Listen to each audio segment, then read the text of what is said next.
हड़प्पा कालीन और मौर्य कालीन कला और संस्कृति देखने के बाद मौर्य के थोड़ा और आगे हम लोग आएंगे और हम लोग देखने वाले हैं मौर्योत्तर कालीन वास्तुकला को। मौर्योत्तर कालीन वास्तुकला में हम लोग देखेंगे कि इस समय की जो मंदिरें थी वो कैसी थी। हालांकि मंदिरें मौर्योत्तर काल में नहीं देखेंगे, यहाँ पर हम लोग बस मूर्ति कला वगैरह को देखेंगे कैसे थी कैसे नहीं थी। जब हम लोग आएंगे गुप्त काल पे तब हम लोग देखेंगे मंदिरों के निर्माण को। मंदिरों का निर्माण सर्वप्रथम किस काल से शुरू होता है? अगर कोई ये प्रश्न पूछ देता है तो हम लोग कहेंगे कि मंदिरों का सर्वप्रथम निर्माण गुप्त काल से शुरू हो जाता है।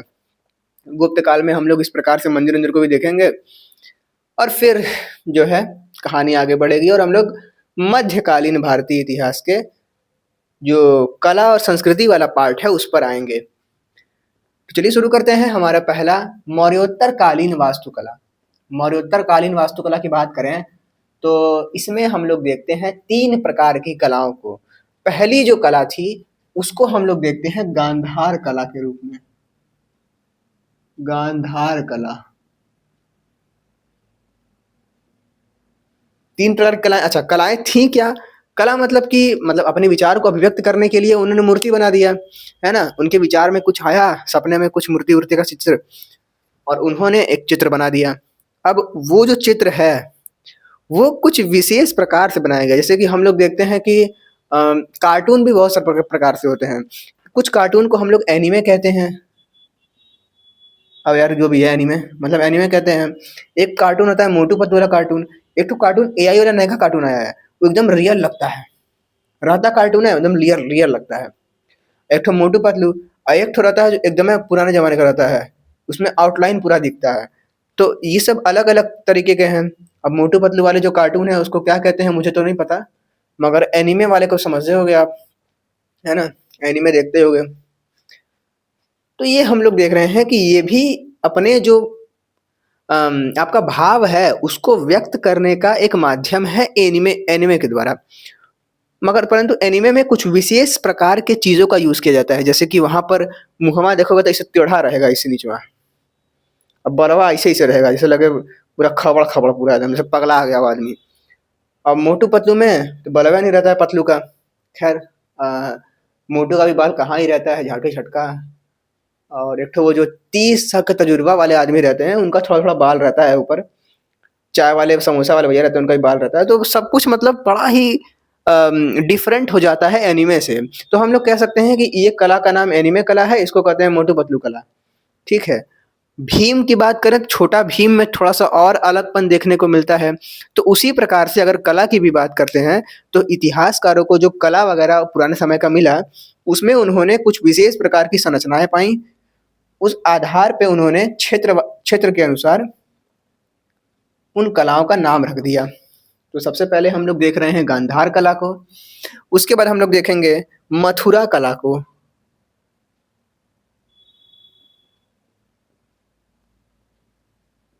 और फिर हम लोग देखेंगे अमरावती कला को। अमरावती कला को अमरावती कला को देखेंगे, गांधार को और मथुरा को देखेंगे। अगर गांधार की बात करें तो गांधार देश हम लोग समझ ही सकते हैं, अफगानिस्तान का क्षेत्र होता है। यहाँ पर मैप में आप लोग देख सकते हो, ये जो क्षेत्र है हमारा गांधार वाले कला का क्षेत्र है। मथुरा कला का क्षेत्र ये रहा, और अमरावती जो है दक्कन का क्षेत्र था, ये रहा। तो क्षेत्र यहाँ पर मैप से ही समझ में आ जा रहा है। गांधार की बात करें तो इसका क्षेत्र हम कह सकते हैं, क्षेत्र के हम कह सकते हैं, रेड से लिखता हूं, क्षेत्र कह सकते हैं कि ये उत्तर पश्चिम,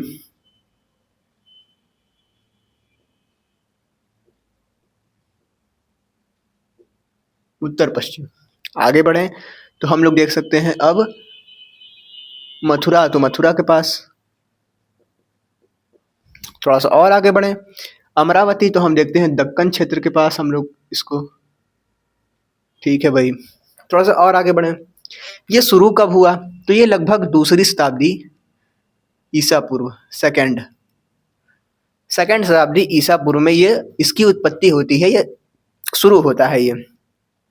उसके अलावा मथुरा की बात करें तो ये भी सेकंड शताब्दी में ही शुरू हुआ, परंतु ये सेकंड शताब्दी के शुरू होते ही शुरू हो गया, है ना। ईसा पूर्व मतलब कि यहाँ पर 100 साल पहले, 200 साल पहले, तो ये इधर के एरिया में हम लोग देखते हैं। ठीक है। चलो भाई आगे बढ़े तो ये भी हमारे पास दो सेकंड शताब्दी में ही शुरू होता है। सेकंड शताब्दी ईसा पूर्व भी लिखा है, ये ध्यान रखना है। मतलब कि ईसा मसीह के जन्म के 200 साल पहले ये सब चीजें शुरू हुई। ठीक है। चलो भाई आगे बढ़ते हैं तो हम लोग देखेंगे अब कि इसको संरक्षण किसके द्वारा प्राप्त हुआ। ये जो कलाएं थी ये कलाएं विलुप्त हो जाती, परंतु जो राजा महाराजा लोग हैं वो लोगों ने इस कला बनाने वाले लोगों को संरक्षित रखा और इसके लिए जो है कि उन लोग को दान वान देते रहे, स्वर्ण सिक्के फेंकते रहे कि तुम लोग ये सब कला वाला बनाते रहो जो है कि। तो इसके संरक्षण का काम अगर हम लोग देखें तो गांधार कला के संरक्षण का काम जो है वो होता है हमारे शक और कुषाण के पास। गांधार कला के संरक्षण का काम शक और कुषाण के पास।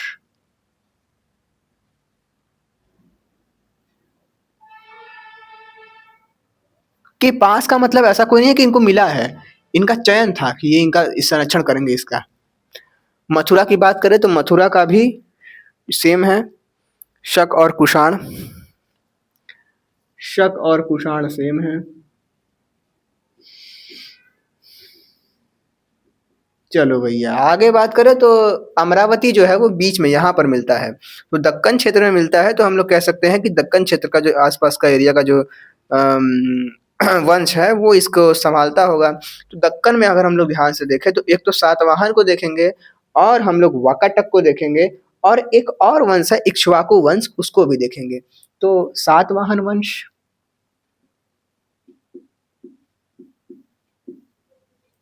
इक्ष्वाकु वंश और वाकाटक वंश जो है इसको इसके संरक्षण का काम करता है। अगर यहाँ पर बढ़े तो ये नीले धूसर पत्थर से मूर्ति निर्माण होता था गांधार कला के अंतर्गत। नीले बलुआ पत्थर लाल बलुआ पत्थर से बनता था मथुरा कला के अंतर्गत मूर्ति वगैरह, और अमरावती के कला के अंतर्गत सफेद संगमरमर से ये लोग जो है मूर्ति वूर्ति बनाते थे। चलो भैया थोड़ा सा और आगे बढ़ते हैं। विदेशी प्रभाव भी देखने को मिला। ये जो गांधार कला है ये यहाँ पर था, तो यूनानी कला वाले जो हैं इससे आए और कहें कि अरे वाह ये तो गांधार कला कितना बढ़िया है, तो वो इस कला को सीख कर यूनान लेकर गए। तो यूनान और रोमन पर भी इसका प्रभाव देखने को मिला। अगर हम लोग बात करें मथुरा और अमरावती की तो अमरावती कहाँ यहाँ और बाकी दुनिया इधर, तो बाकी दुनिया इधर है, अमरावती बहुत दूर है, तो अमरावती तो वैसे भी नहीं जा पाएगी। मथुरा की बात करें तो मथुरा से भी बाहर जो है मथुरा ये नहीं गई, ये हमारे पास देशीय रही, देशीय मूर्तिकला रही, और यहाँ पर भी देशीय मूर्तिकला रही। आगे बढ़े तो ये जो मूर्तिकला है उस पर बौद्ध धर्म का भी प्रभाव देखने को मिलता है। बौद्ध धर्म ने भी ये जो मूर्ति है, इस मूर्ति कला गांधार मूर्ति कला जो है इसके अंतर्गत बौद्ध धर्म का प्रभाव देखने को मिला। यानी कि बौद्ध धर्म के जो लोग थे वो गांधार मूर्ति कला से मूर्तियां वगैरह के अंतर्गत मूर्तियां वगैरह बनाते थे। मथुरा कला के अंतर्गत कौन मूर्तियां बनाता था, तो मथुरा कला में बौद्ध, जैन, हिंदू इन सब धर्मों के द्वारा इनका इस पर प्रभाव देखने को मिला, और बौद्ध धर्म का प्रभाव देखने को मिला खाली अमरावती पे। तो मथुरा कला प्राचीन थी और इस पर प्रभाव हिंदू का भी था, जैन का भी था और बौद्ध का भी था। हम लोग अब देखते हैं कि धीरे धीरे ये कलाएं बनाने वाले लोग गायब होते गए और धीरे धीरे कलाएं भी गायब होती गई। सर्वप्रथम हम लोग गांधार की बात करें तो गांधार का जो पतन है वो 4वीं शताब्दी में हो जाता है।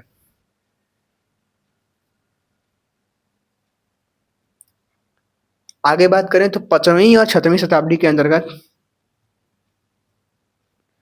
मथुरा जो कला है उसका पतन हो जाता है और अमरावती कला कभी पतन हुआ ही नहीं। ये आगे चलकर पल्लव चोल मूर्ति कला में समाहित हो गया। ये था कहाँ का, ये था दक्षिणतम भाग का। दक्षिणतम भाग में है तो चोल और पल्लव यहाँ पर हम लोग देखते हैं, और चोल और पल्लव जो है इस पर कब्जा जमा लिए, कुछ ऐसा हम लोग कह सकते हैं। चलो भाई अब आगे बढ़ते हैं। यहाँ पर हमने ये चीजें देख ली।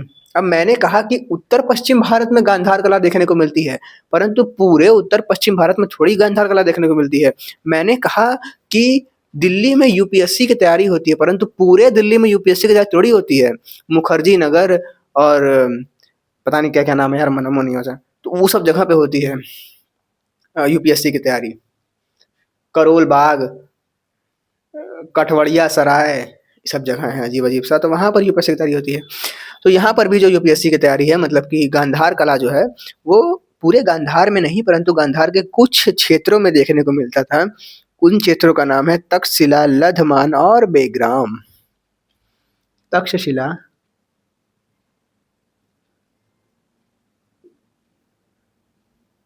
बेग्राम, लघमान, ठीक है। आगे बढ़ें तो मथुरा शहर, ये जो मथुरा शहर है, यहाँ पर मथुरा कला थी। तो मथुरा से बाहर नहीं गई है, मथुरा के ही आसपास में रही। अभी तो मथुरा छोटा सा है, उसे मथुरा बड़ा सा था, ठीक है। चलो, अमरावती की बात करें तो इधर के आसपास का जो क्षेत्र है वहां पर का नाम है अर्जुन कोंडा, वेंगी। अर्जुन कोंडा,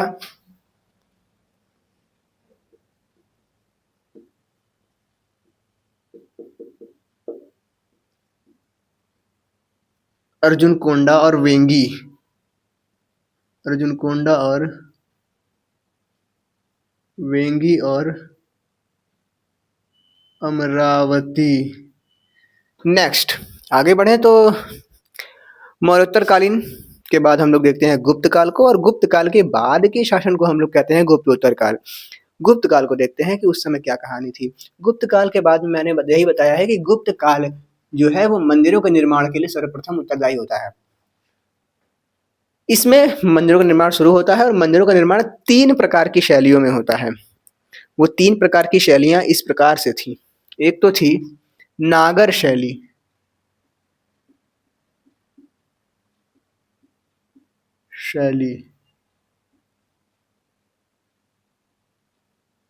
एक थी बेसर शैली, बेसर, बेसन नहीं बेसर, तेरे के बेसन लिख रहा हूँ, बेसर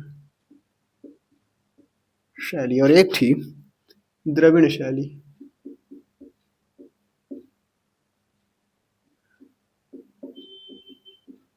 द्रविड़ शैली।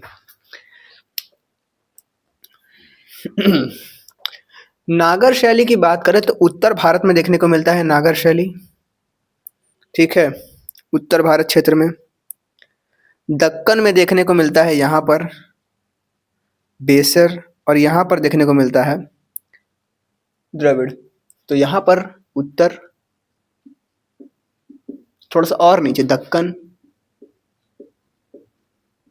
थोड़ा सा और नीचे सुदूर दक्षिण क्षेत्र। तो नागर मिलता है सबसे ऊपर, फिर बेसर, फिर नीचे आता है हमारा द्रविड़ शैली। उत्तर भारत, दक्कन, सुदूर दक्षिण क्षेत्र यानी कि कर्नाटक का क्षेत्र। नागर शैली एकदम अलग था, इसी से मिलता जुलता था द्रविड़ शैली, और द्रविड़ और नागर का मिक्सचर था बेसर शैली। हम लोग देखते हैं कि इस नागर शैली को गुप्त और गुप्तोत्तर शासक द्वारा संरक्षण प्राप्त हुआ, बेसर शैली को चालुक्य द्वारा संरक्षण प्राप्त हुआ, और द्रविड़ को पल्लव द्वारा संरक्षण प्राप्त हुआ।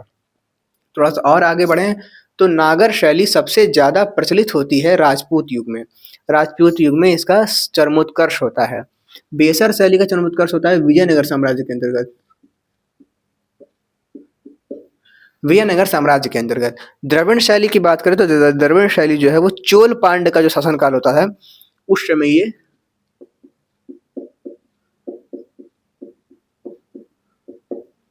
जो है चरमोत्कर्ष पे होता है। अब ये है हमारा इस तरीके से मंदिर। सबसे पहले ये प्रवेश है, अगर बात तनी सी जगह छोड़ देते इतना हाल की तरह, तो इस हाल को हम लोग कहते थे, ये मंडप कहते थे। तो ये मंडप मतलब थोड़ा छोटा मंडप है और थोड़ा बड़ा मंडप है, तो बड़ा वाले को कहेंगे महामंडप, और छोटा वाले को क्या कहेंगे, छोटा वाला छोटा है तो इसको अर्ध मंडप कहेंगे। तो ये हो गया हमारे पास अर्ध मंडप।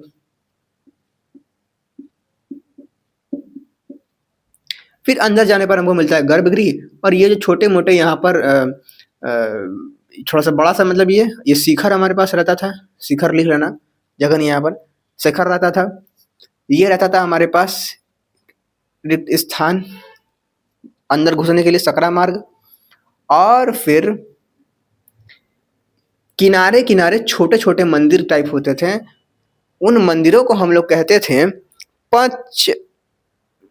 पंचायतन। पंचायतन।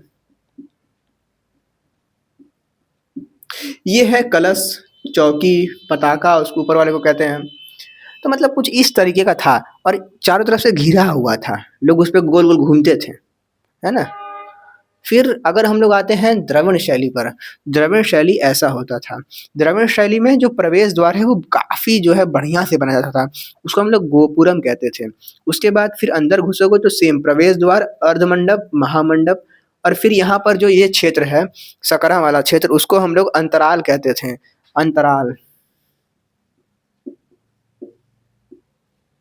अंतराल कहते थे। फिर सेम पहले वाले की तरह ही पंचायतन वगैरह किनारे-किनारे है, प्रदक्षिणा पथ है और शिखा वगैरह है।